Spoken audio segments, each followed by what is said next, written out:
Hello, and welcome to today's webcast. My name is Jacqueline Ware. I am a director in Feeley Driscoll's AE Services Group. Feeley Driscoll's AE Services Group provides accounting, business, and tax services to architects and engineers throughout New England. Today, we will be discussing the top 5 benchmark and ratios you should be monitoring within your business to improve profits throughout your firm. After the webcast, if you have any questions, please feel free to call me at 888-875-9770 or visit us on the web at www.fdcpa.com. First, let's start by providing an overview of the top 5 ratios you should be monitoring. The first ratio you should be monitoring and calculating is your utilization ratio. This is also known as your chargeability ratio. The second ratio you should calculate and monitor is your effective labor multiplier. Next, you should calculate your revenue factor, also known as your net payroll multiplier.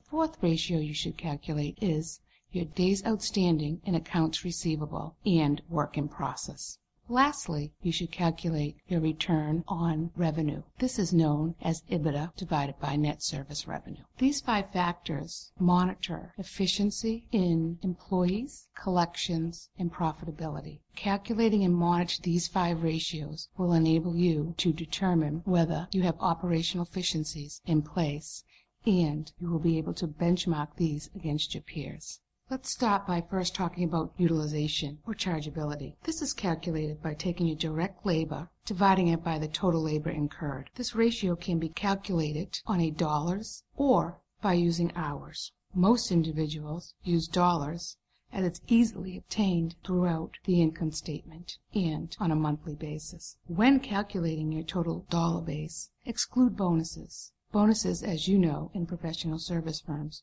can skew the chargeability rate. Best-of-class architects and engineers have a utilization rate ranging from 62 to 68%.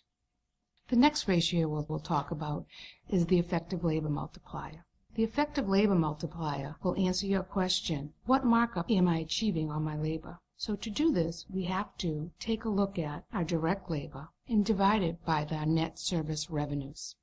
Now, our net service revenues is really the revenue that we generate. Most people will start with their total billings, which would be gross revenue, and this number will need to be reduced by your pass-throughs or sub-consultants.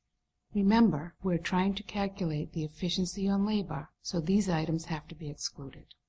Depending on your industry, most people achieve a 3-to-1 markup, so their effective labor multiplier is often talked about in terms of 3-to-1. So for every dollar of labor you incur, you should be billing $3.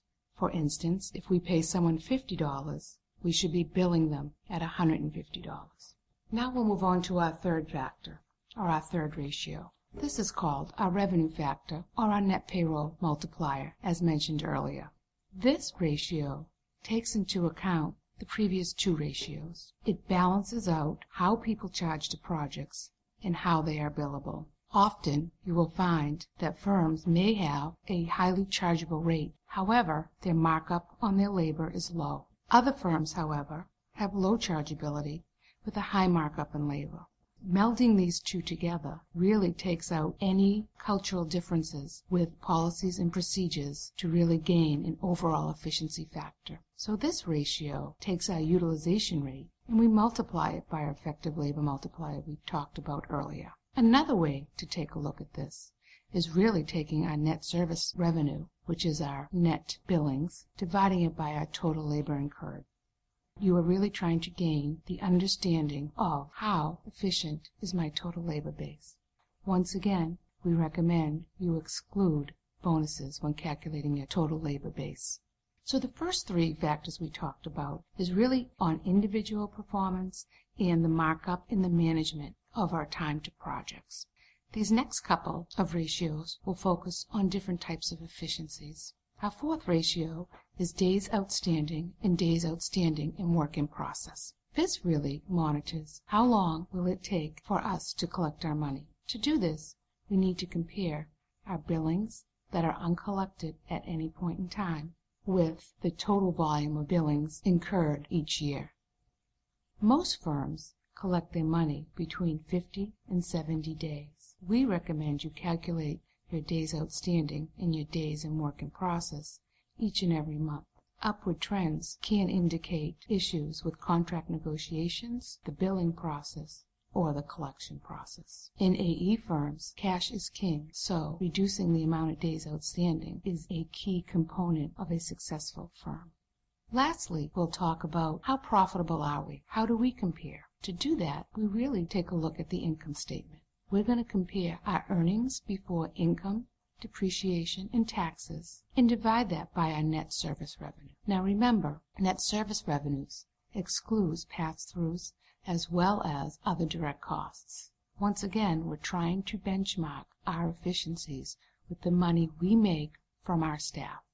So when we take a look at our earnings before interest, taxes, and depreciation, and we divide it into our net service revenues, most firms generate between 12 and 22%. These are best-of-class ratios. We recommend you calculate this benchmark with and without bonuses. Bonuses can skew your return on revenue.